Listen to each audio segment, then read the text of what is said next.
大家好，我是 Albert Allen.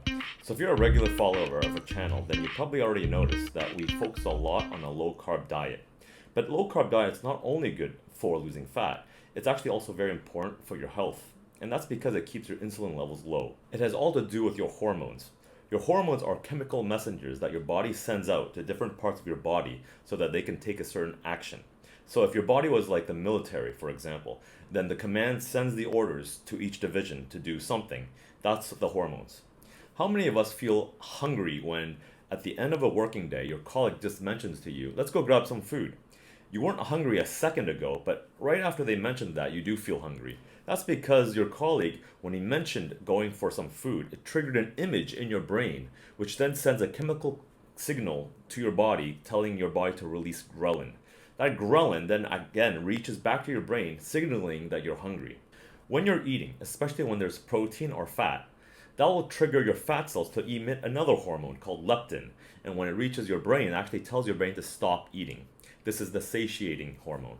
When you're in an argument with a colleague, your heart rate starts to beat faster. You might start feeling flushed in the face, and you might want to start fighting. And this is actually another hormone called adrenaline. And this actually makes you want to take action, and this releases a lot of energy from your body. And after a big meal, why is it that you feel like just lying down on your sofa? Well, that's because your pancreas produces a lot of insulin in your bloodstream that soaks up all the blood sugar and shunts that sugar to your fat cells. Fat cells, that's right. Insulin is the storage form of energy, so it shunts sugar to fat. And this is why we want to focus on insulin for the rest of this video. So all your behaviors and actions can actually be explained by biology, or more specifically, your hormones. And insulin is the hormone that you want to manage if you want to manage your fat. So this is why we focus on a low-carb diet. It's not because it's trendy, but it's because we understand now through biochemistry that glucose, or blood sugar, drives up insulin the most. And we as a society has been binge eating highly refined carbohydrates from breakfast, lunch to dinner, and all the snacks in between. This is also why a low-carb diet is so effective, especially when it's coupled with fasting, because it keeps your blood sugar level and insulin levels, more importantly, at a minimum.